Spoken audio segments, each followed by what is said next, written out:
Welcome to Living the Smarter Science of Slim, where we provide a scientifically proven lifestyle for long-term health and fat loss by eating more and exercising less, but smarter. Eat smarter, exercise smarter, live better. I am so ready for that. Welcome everyone, this is Carrie Brown and Jonathan Bailor from a very wet and drizzly Seattle. Very wet and drizzly. In fact, Carrie and I were supposed to get together yesterday to do a podcast recording session, but I live in Bellevue and it was so rainy and so windy that it was just not even passable on the roads. Not a good time. It was funny. I'm going to out you now, Jonathan. All right. About your funny comment. Because Jonathan called me and said, could we meet tomorrow instead? He said, because there's people with umbrellas on the street and they're blowing inside out. To which I responded, you clearly didn't grow up in England. Apparently, England is a delightful place to live because that happens all the time. We walk around with our umbrellas inside out. That's awesome. That's awesome. Well, this week, I wanted to talk about, really pick up where we left off last podcast. We were talking about the most common question I get asked about the Smarter Science of Slim, and that's what kind of results can I anticipate and when can I anticipate them? And we covered that in detail. So what I wanted to talk about this week was really 5 steps we can start taking to achieve the more health and long-term fitness-related goals that the Smarter Science of Slim is after. How's that sound, Carrie? That sounds awesome. We all like steps. But then I love everything you talk about. Yay! So the first step is to, and this is not a sexy step, but it is step number 1, and I do think it's foundational, and I don't even think it's going to be popular, but hopefully people will understand why I'm recommending it, and that is to understand the science. And the reason this is so important is that once you truly understand the science of how your body works, eating sanely and exercising eccentrically really becomes the only option that makes sense to you. Like, once you get that your body works to automatically balance you out, things like, oh, I just burnt 500 calories on the treadmill. Well, then you realize, okay, well, my body is going to slow down and burn 500 less calories later in the day or cause me to eat 500 more calories. So why would I ever do that? Or if I starve myself now, my body is just going to slow down and compensate for me. So now I'm hungry and I haven't gone anywhere forward. So you see how it's like having that scientific foundation is so critical to freeing ourselves from the traditional approach. You know, it's interesting you bring this up because I've thought about how staggeringly different my experience with this has been to any other thing I've done in the past to try and, lose weight, lose fat. And I've kept on going over, what is it? Why has this been easy? Why has this been such a different experience? And I thought about the fact that, I have access to you and so I have this kind of built-in accountability conscience staring at me every week. But it's not that, because there's no guilt been attached to it at all. There's been no, wow, I can't eat that because Jonathan will know. There's been none of that. And what I think for me is that what really made the difference was understanding the way our bodies worked. And you describe it in such a simple, easy to understand way that once I had that knowledge, once I knew what was going on, I didn't want to eat the old way anymore. It was like there was a huge paradigm shift in my brain, which made it so much easier to go, well, why would I want to do that? That's dumb. Absolutely. Which I never had before because I couldn't work out why exercising more and eating less didn't work. I couldn't figure it out. I didn't know what was going wrong. I didn't know where I was failing. I no longer have any of that. And so I just, armed with the knowledge that you've given me, I now don't want to be like that. And that for me has made it very easy to stick to. I'm so happy to hear that, Carrie, because I really do think that's what's different. And frankly, I'm going to be very transparent. That's what I think is unappealing to some people about the Smarter Science of Slim. The Smarter Science, this podcast is based on a book called The Smarter Science of Slim, which came out in early 2012.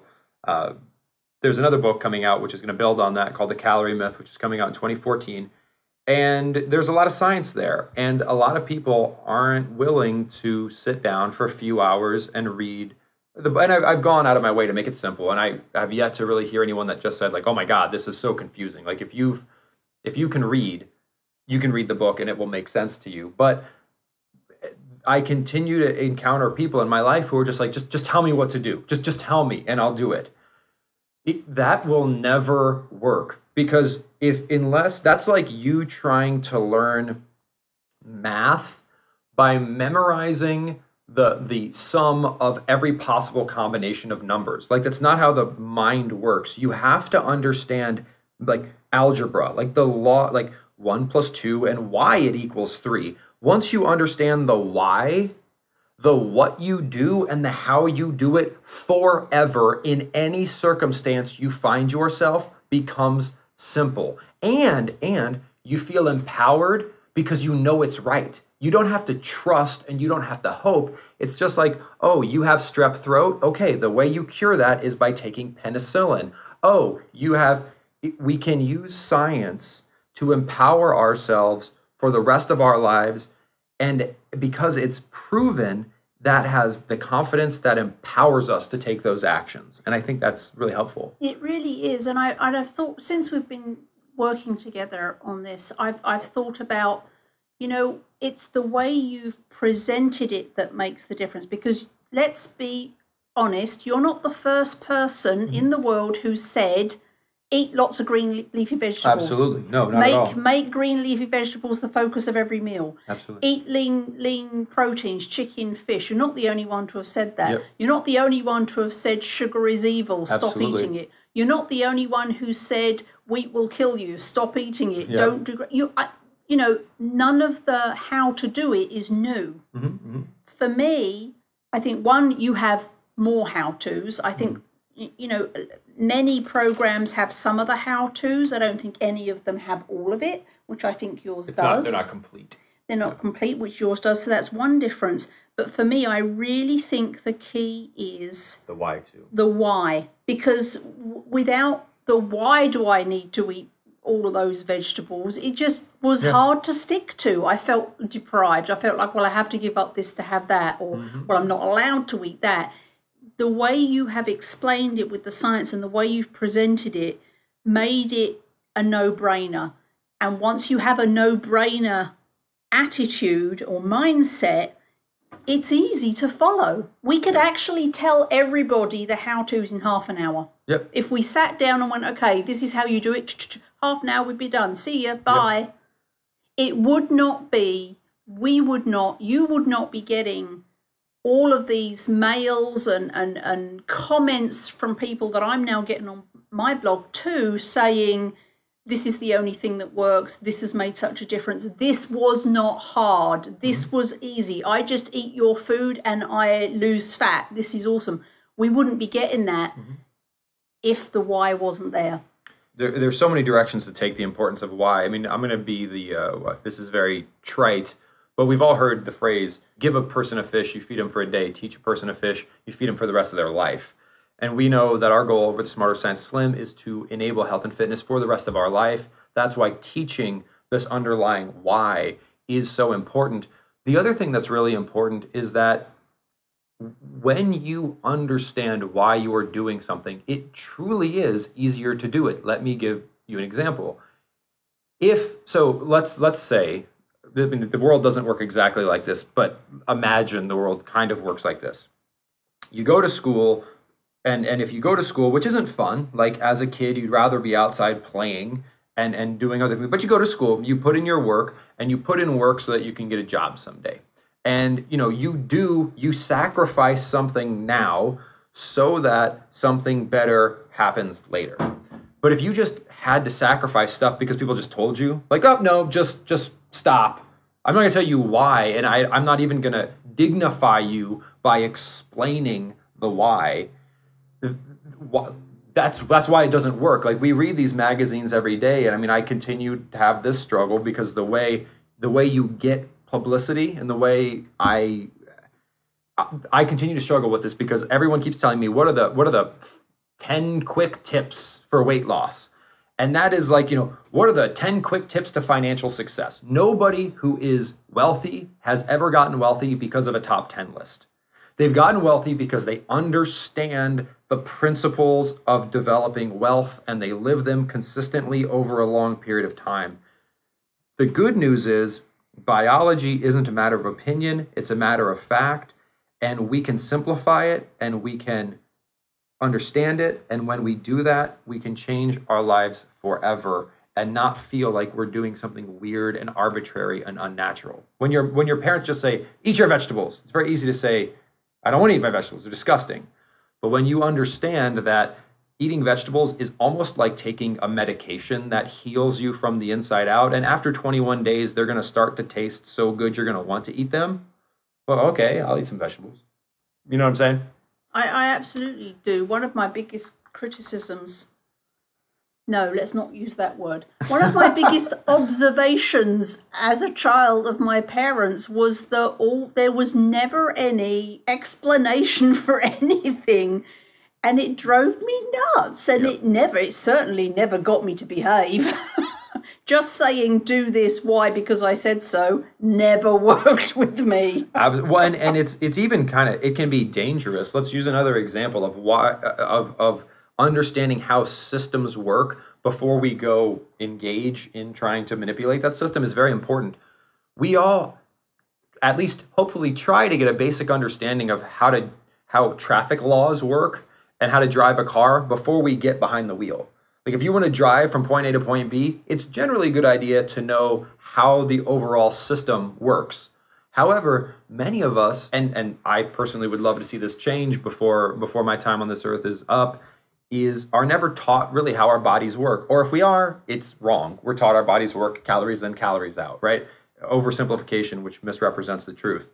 If we don't understand how our bodies work, we're subjected to be tricked in any number of ways and actually harm ourselves because we can't evaluate anything. We just have to take people's words for it.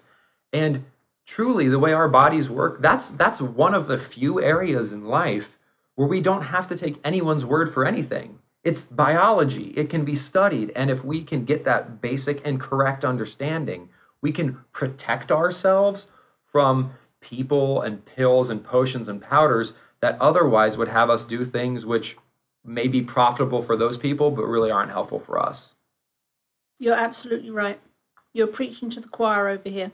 So it's all about understanding the why first, and that's not sexy because sitting down and learning the science, again, isn't going to make you lose 10 pounds in 2 weeks. But it'll make you look sexy if you follow it. Exactly, and it will enable you to transform yourself for the rest of your life and to feel good about it while you're doing it. So, but I have to say, and you can sit there and blush if you like, but it's a very easy read. And we've had a lot of comments from so many people about how easy the science is to understand because of this gift you have to your use of analogies and the way you explain it is so simple. It's just an easy read. It may be all science, but it reads, almost like something fun and enjoyable. Well, thank you. Yeah, it's very understandable. My goal was to make it not just a nonfiction book, but like a narrative nonfiction book. So it's almost like there's a story to it. And the other thing I'll mention is a mental technique I love to use when thinking about making a change in my life, whether it's health related or professional or whatever, is the difference. Like if I want something different, I have to do something different. Okay. In our culture today, we have more top 10 lists and more magazines with quick, easy 50 ways to X than we've ever had. We also have more obesity, diabetes, cardiovascular disease, cancer, weight gain, blah, blah, blah, than we've ever had. The solution to this problem is not more quick fixes. Right. It can't be. I promise you that there's not some secret board in Hollywood that celebrities go to that give them this little sheet of paper, which is like the secret path to health and fitness. Because if anything really works, it's in everyone's best interest to share that. Like keeping things a secret isn't the way, I mean, of course, like Coca-Cola keeps the formula for Coke secret, but the fact that Coca-Cola is quote unquote delicious, they don't keep a secret. It's not like they intentionally limit the distribution of that information. Good example is the Atkins diet. The Atkins diet is very effective for a lot of people. We've all heard of the Atkins diet. Why? Because it works. It's not a secret. If something is effective, we'll hear about it. Point is if we want something different than we currently have, I promise you, you're not going to pick up a magazine and read 5 tips and it's like, oh my God, tip 3, that's what I've been missing. It's much more of a foundational paradigm shift of taking your brain away from, I have to manually battle against my body by depriving myself of calories in and by exhausting myself with calories out. And you have to shift your entire mind into the actual science, which is your body is designed to regulate itself. This is why your body temperature stays at 98.6 degrees unless your body breaks down. This is why your blood sugar stays in balance unless your body breaks down, aka diabetes. This is why your heart continues to pump blood without you trying unless your heart breaks down. Your metabolism will keep you at a healthy weight unless it breaks down, and the only way to break it down is to put things in it that it was not designed to eat, and it was not designed to eat foods that didn't exist until recently. So it's a complete paradigm shift. It's not about eating less and exercising more. It's about eating the right kinds of foods and doing the right kinds of exercise, and that different approach will yield a different result, not another top 10 list of things, quick fixes to change about your life. Folks, listen, I can't stress enough to you how for me, being, girl off the street who just randomly tried this program, I can't stress enough to you how much of a difference this whole mental thing played for me in this. I've really thought about it. It was the why that made it easy to follow. And I am harping on this so much because so for the Smarter Science of Slim support group or on the Smarter Science of Slim Facebook page, or even, you can email at the Smarter Science of Slim. We're not able to respond to them because we get so many. But the number one type of question we get asked comes from individuals who maybe have just heard one episode of the podcast or heard about Smarter Science of Slim through a friend, and they're just like, what do I do? Just tell me. And the standard reply is read the book. And it's not because I want to sell the book. I don't buy it used. I don't care. It's that that's the key. The mindset of just tell me what to do and I'll do it is, imagine doing that with your money. Just being like, trust any random person to invest your money for you. What? Oh my God, that's a recipe for disaster. Why would we do that with our health? Oh, just someone tell me what to do. Please don't do that. That is why so many of us struggle so much, is we take people's words for it. Don't take the proven science's quote unquote word for it, and you'll be healthier and fitter as a result. Well, caveat, read the book and then come back and we'll tell you what to do. Sure. But because, the what to do, Jonathan has his blog, I have my blog with all the recipes and, ingredients, tips and all that kind of stuff. So the how-to is there, yep. And it's all free, but the key is understanding the science and the why. So please read, and I make nothing of the book. So the book's nothing. So read the book, because that is what makes the how-to different. Yeah, and it makes the how-to make sense, because otherwise the how-to is going to seem a little bonkers. Like, for example, the step 2 that we're going to cover right now. So step 1 is understand the science. Step 2 is to use enough resistance while exercising eccentrically. Because, again, I still continue to get questions around, well, can't I just exercise more? Isn't it just going to speed things up if I exercise more? Generally, the individuals who are asking me these questions are individuals who do not yet understand the science. Because once you understand the science, you understand that the only way it's physically possible to exercise a lot is to do forms of exercise that don't require a lot of energy. Right. And if a form of exercise doesn't require a lot of energy, that means it's not stimulating enough muscle fibers to trigger a clog-clearing hormonal response. And if you do not trigger a clog-clearing hormonal response, you will never heal your metabolism. Right. So to ask the question, well, can't I just exercise more with less weight, shows, again, it's going to be so hard to achieve success if you don't know where you're going. Let me use an analogy that might work. If you're in Ohio and you're trying to drive to Florida and you do not know where Florida is relative to Ohio, you will never get there, ever. Like you need a map. You need to understand where you need to go and the basic principles of how to get there. And then there may be some forks in the road and there may be traffic. But signage in America sucks. But signage in America sucks. But the point is, health and fitness is only confusing when we have no information or we have bad information. So, for example, we get step 1, we understand the science. Step 2, once we understand the science, we understand that the way we use exercise to heal our metabolism is to use as much resistance as we safely can. So please, like if you're not used to resistance training, that is hugely important. And it's not going to make you look like a bulldog. I promise you. Just like you don't worry about picking up a basketball and shooting it around because you're afraid NBA scouts will come draft you up and ask you to play professional basketball, you will not accidentally build too much muscle. You won't. A lot of people spend their entire life trying to build muscle and aren't successful. So use resistance, heal yourself, and your body will take care of the rest. The people, bless them, that are asking those questions, it can only be because they haven't read the science. They haven't had that paradigm shift. Yep. I no longer ever think, well, maybe if I do those crazy exercises twice a week, it'll go faster. Because I know that if I can do them twice a week, I didn't do them properly the first time. Exactly. And what I need to concentrate on is doing them properly the first time, not doing them badly twice, Yep. doing them brilliantly once. Yep. But you need to read the book to understand the science and why that actually works like that before that would really impact you. But once it's impacted your thinking, then the doing takes care of itself. Yep. So step 1, understand the science. Step 2, make sure you're using enough resistance during exercise, because I continue to see that as an area that individuals struggle with, just because, again, day in and day out, it's just like exercise more, exercise more, exercise more.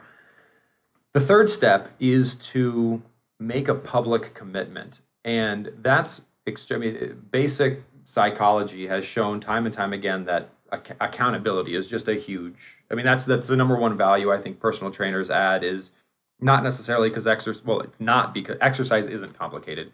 So you don't necessarily need a constant coach to teach you 500 different exercises where you're hanging from one leg and whatever. But having someone who is going to be there and that is counting on you is hugely important. The good news is there's a lot of free ways to do that. Shoot an email out to everyone you know saying, hey, I'm going to start living this new lifestyle, and here's my goals, and I'm going to reply to this email every 5 weeks, or maybe more naturally, use your Facebook page or use the Smarter Science of Slim support group, but just make a commitment publicly, but very importantly, make that commitment to people who are going to support you. Don't go on to welovecaloriecounting.com and tell them you're going to eat more and exercise less but smarter, because you're not going to get support there. Go someplace that's friendly to the new science of health and fitness. Tell them about your goals and report consistently, even if you fall off the wagon, knowing that there are people listening and that you are accountable to them is really going to help you. So make a public commitment to a supportive community. Smarter Science of Slim support group is a great place to do that, but there's probably other ones. I have a great idea for doing that. What's that, Carrie? Just sign up to be the co-host for the Smarter Science of Slim podcast. If you want accountability, people, right there. Because now I have my website and with all my recipes and everything, and my stories I tell about how I'm doing, and then my Facebook page, and it's just like, and the podcast and you every week. So I'm just like, there's nowhere I can hide anymore. Well, and it's really cool too, because what a lot of people tell me is when they start doing this, Again, you're not going to tell anyone else to do anything or be like, look at how awesome I am. It's just, hey, I'm doing this. And what you're going to see is that you will see fantastic results over time. And other people will see that, and your example will inspire them to improve their lives as well. And that's really rewarding. Like, I don't care, how slim you get and how good you feel. When you see someone you love feeling better, that's going to potentially even make you feel even better. The most common, from people who know me in real life, the most common comment I get, because of course I post everything I eat, is how do you eat so much? And yet you're doing this thing and you're getting smaller and your numbers are getting better, but we know what you eat. How do you do that? So that for me has been really motivating. People are paying attention because it doesn't make sense to them what they see, what I'm eating, and yet they know that I'm getting healthier. So Absolutely. You can inspire people without even really trying. Absolutely. You don't have to persuade them to do it with you or anything like that, but just it will help you to put it out there. But it will also help them because they will see the results, and that will be awesome. So step 1 is understand the science. Step 2 is make sure you're using enough resistance during your eccentric training. Step 3 is to make a public commitment. Step 4 is to be patient. We talked about this last week a lot, but again, another common question I get asked is, it's been 2 weeks and I haven't seen my weight change. If it's 2 weeks and you're worried about your weight, I would urge you to continue to listen to these podcasts, continue to review the science, because there's a fundamental disconnect happening mentally. Be patient. Truly, if there's something wrong with your body, the only way you are going to get better is for your body to heal itself. Like, we know this about every area of our physiology, except when it comes to our metabolism. If you have a fever, you're going to have a fever until your body decides, for lack of better terms, to fight off whatever is causing you to have a fever, and then you don't have a fever anymore. If you have a broken bone, the bone is going to be broken until the body decides to, I don't know what it does, but puts more calcium in the bone and rebuilds it. You will be diabetic and overweight, if that's what is currently afflicting you, until your body decides to regulate insulin more properly and to regulate your energy balance more properly. And it will only do that when you give it the proper nutrition, the proper exercise stimulation, the proper rest, and the proper time. You can't rush it. You just have to let your body heal itself, and it takes time, but then it will last forever. Please, if you take nothing away from this podcast, maybe take this away. Stop thinking about life in terms of in terms of your health and fitness. Stop thinking about the next 30 days. Start thinking about the next 30 years. Don't ask yourself, I can keep this up for 30 days. Yay. Ask yourself, can I keep up this for 30 years? Because that's what you've got to do if you want to be healthy in 30 years. Doesn't mean you need to be perfect from day one. Doesn't mean if you're struggling on day one, you say, well, I can't keep this up for 30 years. It just means our whole culture is focused on the short term. What did we do last quarter? What's current profit earnings? We've got to focus long term, and we've got to be patient. It's fascinating sitting here listening to you talk about patience. We've got to be patient for things where patience is necessary for certain things. I have to go there such as they deliverables. Shut up. They don't know this about you, and I'm going to tell them you are the most driven human being I've ever met, and patience is not a virtue in your world. That's why I stress it so much, because patience is not a virtue. And okay, but hold on. Let's talk about my lack of patience biting me in the ass. So I'm teasing you. No, but it's kind true. of. No, and so Jonathan's lack of patience. Like, I've hurt myself so many times over the years not being patient. And I know a lot of people who have had a lot of really bad things happen to them simply because they're not patient. That doesn't mean sit on your butt. Like, we've got to be proactive. There's plenty of stuff you can be doing. But fundamentally, like, if you want stuff to go faster, The only way to do that is to eat more non-starchy vegetables, focus on even more nutrient-dense proteins, and really make sure you're eating the most healthful natural fats possible, and make sure your eccentric exercises are as forceful as possible. But there's no other magic thing. And of course, there's a spectrum, right? I mean, there's people who will still eat starches and sweets a couple times a week, and they don't really exercise that intensely. I think it's going to take those people a lot longer than someone who eats nothing but raw, non-starchy vegetables, super high-quality, nutrient-dense protein like salmon and grass-fed beef, and the most optimal fats, like we said, seafood, coconut, cocoa, flax seeds, chia seeds.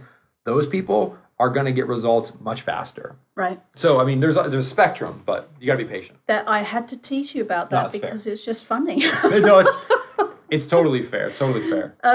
But there's another thing I love about the book, which I think helped my mind shift, was that those 2 pages you have where you have, how to be, if you want to be obese, do this. Yep. If you want to, right up to if you want to be a fitness model, do this. And so it was almost like that was giving me permission to figure out where I wanted to go, not the rest of the world. And then, but it also kind of subconsciously let me know that if I had a crazy moment and dipped into this other definition for a day, that I wasn't going to die. It wasn't all going to go to pot. It was, then I just pick up the next day and it's all good. Does that make sense? I think that it made it very clear to me that it was not about perfection, and that my goals are different to everyone else's goals, and my goals are all that matter for me, and that I have the ability to go faster in weeks when maybe I'm working from home and I'm not in the office, and it's easier for me to control the food that's screaming at me. Yep. Or, I can do better that week and not so good the week after, and that's okay. Yep. Absolutely. No, it's absolutely right. And let's wrap up here with step 5, which is do assess your progress. Like, do set some goals. And I don't set a goal around weight loss.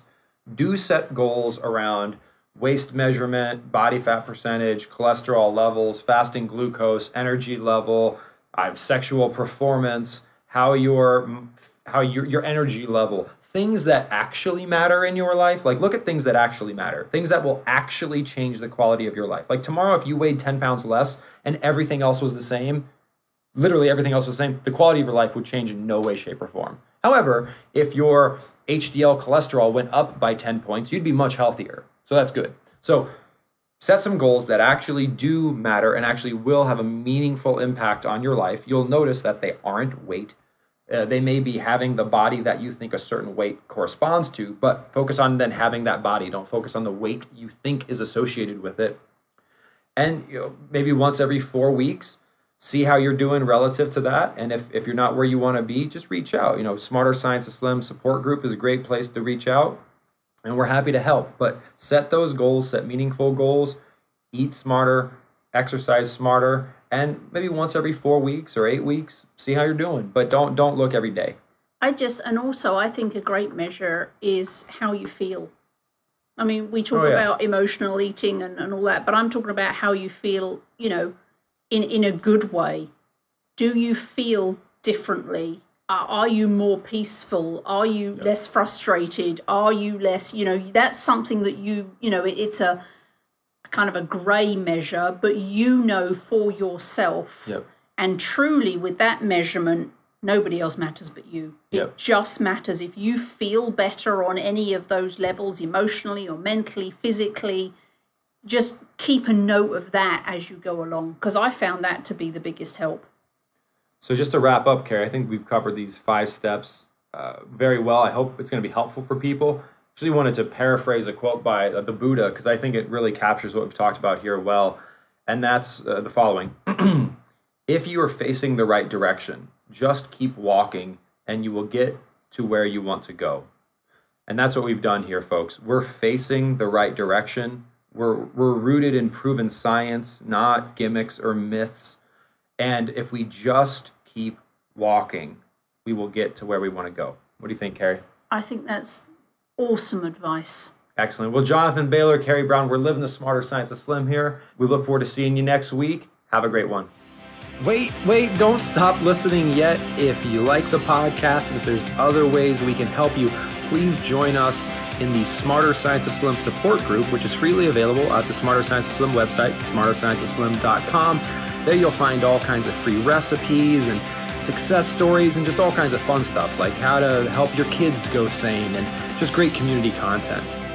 And just one last thing before you go, if you wouldn't mind heading over to iTunes and up onto Amazon.com and leaving us a review, and then going over to Facebook and liking us, we would hugely appreciate it.